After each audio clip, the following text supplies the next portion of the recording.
Bueno, hola chicos y chicas de nuevo. Ahora vamos a ver una cuestión un poco más práctica de lo que vimos sobre dinámica. Cuando hablamos de fuerzas, yo les dije que las fuerzas son vectores, por lo tanto tienen magnitud y dirección. Y también sabemos que sobre un mismo cuerpo actúan muchas veces más de una fuerza. Supongamos, por ejemplo, que yo quiero levantar algo. Cuando lo quiero levantar, hay dos fuerzas actuando sobre este cuerpo. Por un lado la fuerza gravitatoria que lo empuja hacia abajo y por el otro lado la fuerza de mi mano que lo empuja hacia arriba. En general sobre un cuerpo cualquiera, que esté o no en movimiento, van a actuar varias fuerzas, varios vectores que van a generar diferentes tipos de movimiento. Y el movimiento, el que después está determinado por la segunda ley de Newton, F es igual a m por a, va a estar determinado por la magnitud de la fuerza resultante, o sea, la suma de esas fuerzas. Entonces, vamos a ver brevemente cómo hago para sumar fuerzas o de forma más general para sumar vectores. En el caso de que las fuerzas o los vectores estén en la misma línea, el proceso es muy simple, es como una suma algebraica, una suma de números. Por ejemplo, si tengo dos fuerzas que apuntan hacia la derecha y mi convención, la forma en que elijo representar esto es que hacia la derecha es positivo, entonces tengo una fuerza de 5 más otra fuerza de 5, son las dos positivas porque las dos apuntan a la derecha. El resultado va a ser 5 más 5 es 10, y como el resultado es positivo, también apunta hacia la derecha. Si en cambio una apunta hacia la derecha y otra hacia la izquierda, la que apunta a la izquierda va a ser negativo porque así lo elijo. Y si son iguales, se cancelan. 5 más menos 5 es igual a 0. Acá lo que vemos es una fuerza que actúa en una dirección, la otra en la otra, están exactamente equilibradas, la resultante es 0. Es como si no hubiera ninguna fuerza actuando. Y bueno, más ejemplos, ¿no? Si tengo dos fuerzas hacia la derecha, una de 5 y otra de 10, 5 más 10, 15, hacia la derecha. Tengo una fuerza hacia la derecha de 5 y una hacia la izquierda de menos 10. La suma de esto va a dar negativo, indicando que gana hacia la izquierda, gana hacia la fuerza hacia la izquierda, entonces me va a quedar menos 5 apuntando hacia la izquierda. Lo mismo acá, nada más que la de la izquierda es menos 15, así que me va a dar menos 10. Y bueno, solamente para aclarar, esto está todo dibujado horizontalmente, derecha-izquierda, pero mientras las fuerzas actúen en una misma línea, el proceso es exactamente el mismo. Y no importa si esta línea es diagonal, vertical, horizontal, mientras sea sobre una misma línea funciona. Y por ejemplo acá podemos ver el caso de qué pasa con las fuerzas que son verticales. Una fuerza de 10, por ejemplo, newtons hacia arriba, una fuerza de 5 newtons hacia abajo. Elegimos que hacia arriba es positivo, así que esta va a ser menos 5.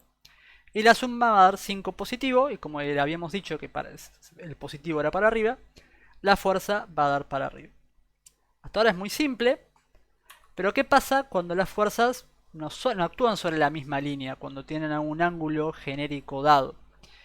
Bueno, hay dos formas de hacerlo. Una es la matemática y quizás la más correcta y precisa, pero que se las cuento acá solamente para que la sepan, no es la que vamos a usar en general. Es, si yo tengo una fuerza F, cualquiera, con un cierto ángulo y una cierta magnitud, lo que puedo hacer, de la misma forma que hicimos con las velocidades en el caso de los proyectiles, es descomponerla en sus componentes. Una fuerza F cualquiera se puede representar como su componente en X y su componente en Y. Ven que es lo mismo hacer este recorrido que hacer este recorrido y este recorrido. El punto inicial y el punto final son iguales. Acá lo que hago es agarrar un vector y descomponerlo en sus componentes horizontales y verticales. Para saber exactamente cuál es la magnitud de estos dos, como esto es un triángulo rectángulo, puedo hacer trigonometría. Me va a decir que la componente X de la fuerza F va a ser la magnitud de F por el coseno de este ángulo que acá está con la letra griega tita. Y la componente Y de la fuerza F va a ser la magnitud de la fuerza F por el seno ahora del ángulo tita. Y esto es lo que está acá. Y si hago esto con todas las fuerzas que quiero sumar, después al final me van a quedar un montón de fuerzas en X y un montón de fuerzas en Y. Y las fuerzas en X las puedo sumar, porque están todas en la misma línea, en la línea de X. Lo mismo con las fuerzas en Y, las puedo sumar todas, porque están todas en la misma línea. Me va a quedar una fuerza resultante en X y una fuerza resultante en Y. Y bueno, puedo volver para atrás haciendo trigonometría inversa y calculo cuál es el ángulo y la magnitud de la componente final de la fuerza resultante. De la fuerza resultante, no la componente. Pero bueno, esto es para que sepan que existe Eh, no lo vamos a usar en general. No es muy difícil, pero bueno, no nos vamos a meter mucho en esta matemática. Pero sí les quería contar este método que es útil. Este método se llama método del paralelogramo. Se hace todo con regla y compás en una hoja. Y consiste así, supongamos que tenemos dos fuerzas, por ejemplo en este caso F2 y F1, que no son lineales. En principio tanto F2 como F1 pueden estar desparramadas en cualquier lado de nuestra hoja de trabajo.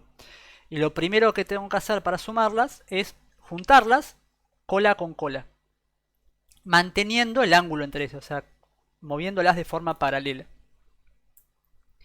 Una vez que hago eso y las tengo como las tengo acá, F2 y F1, lo que hago es elegir alguna de ellas dos, por ejemplo F2, y la traslado también de forma paralela, de forma tal de que ahora coincida la cola con la punta de la flecha de la otra fuerza.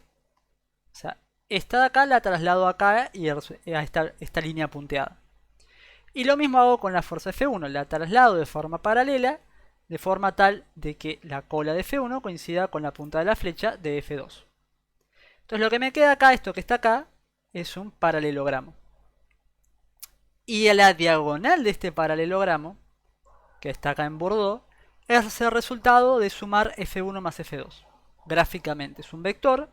Yo podría haber medido o puedo saber el tamaño de esta flecha de F2, el tamaño de F1, y ahora puedo medir el tamaño de la fuerza resultante y esa es la magnitud de la fuerza resultante.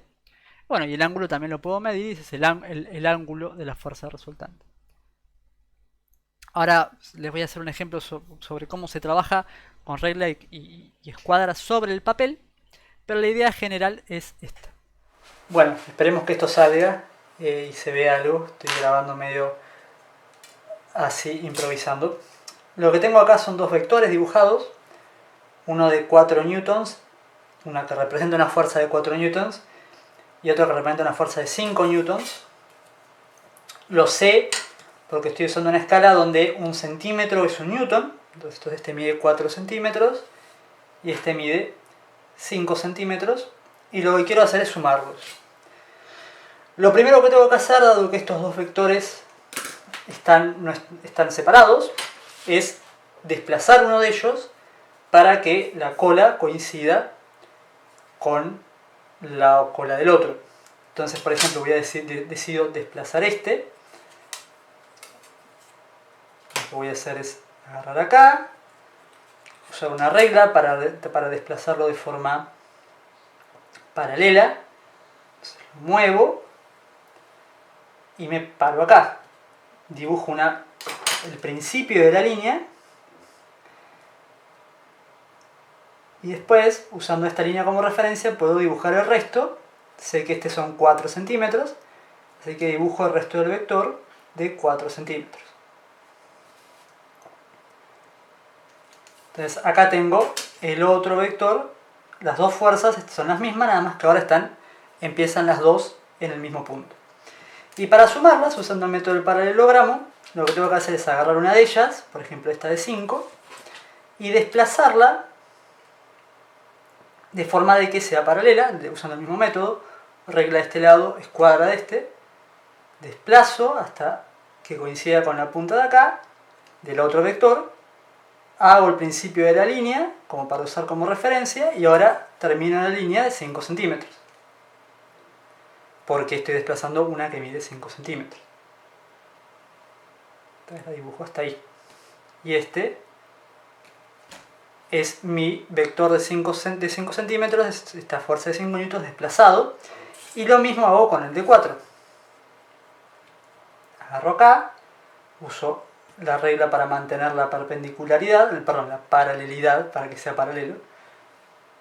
Lo desplazo acá, hago el primer tramo de línea para hacerlo como referencia y después dibujo los 4 centímetros. Si lo hago bien, me tiene que coincidir ahora punta con punta, que este es el caso.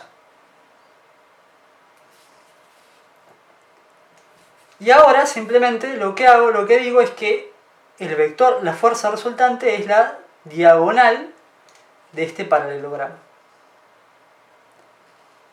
Esto que está aquí.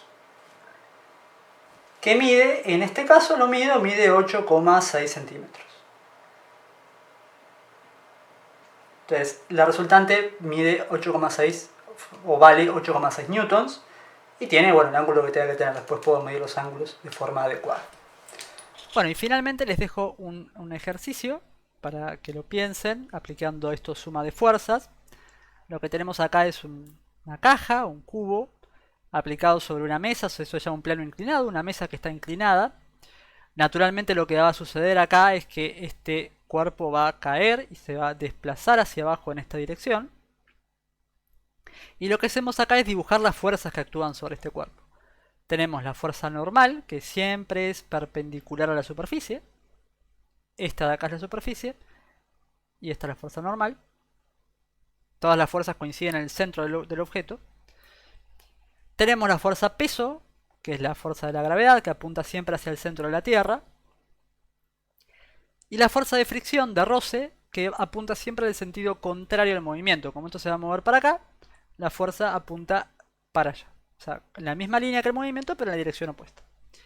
Y lo que les pido en este ejercicio, hay que pensarlo, es que dibujen la fuerza resultante, que usen el método del paralelogramo. Acá hay 3 fuerzas, y el método del paralelogramo nos permite solamente sumar de a 2. Así que lo que tienen que hacer es primero sumar 2 fuerzas, calcular la resultante y después sumar la tercera. Mi consejo es que primero sumen la fuerza peso a la fuerza normal, usando el método del paralelogramo, y después le sumen la fuerza de roce. Normalmente lo que les tendría que suceder es que la fuerza resultante entre la fuerza normal y el peso va a estar en la misma línea que la fuerza de roce. Entonces, como van a estar en la misma línea, directamente tienen que sumar las magnitudes, los tamaños de los vectores usando álgebra. Mi consejo es que este dibujo, normalmente yo se los hubiera dado en una hoja ya impreso, pero bueno, no podemos. O que lo copien, tal cual está acá en una hoja. Si pueden imprimirlo, que lo impriman, está muy bueno también.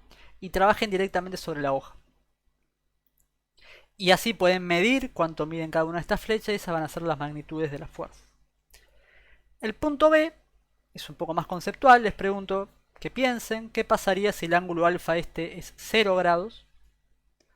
O sea que la mesa está plana, lisa. ¿O qué pasaría si es 90? O sea que esto es perfectamente vertical. ¿Qué pasaría con la fuerza normal? Que recuerden que siempre es perpendicular a la superficie. Y cómo piensan que se movería el objeto en caso real, en el caso real, y cómo lo explican a través de las fuerzas. Es para que lo piensen. Y después, si alguien se atreve, por eso es un bonus, le ponemos número a esto. Decimos que la fuerza peso son 200 newton, o sea que el objeto pesa más o menos 20 kilos. Y que el ángulo alfa es 30 grados. Y les pido que calculen cuánto sería la fuerza normal. Para pensarlo, ese cuánto sería la fuerza normal es un vector, así que tendríamos que saber la magnitud y el ángulo. Es un poco complejo, por eso es un bonus. Pero bueno, es para que lo piensen.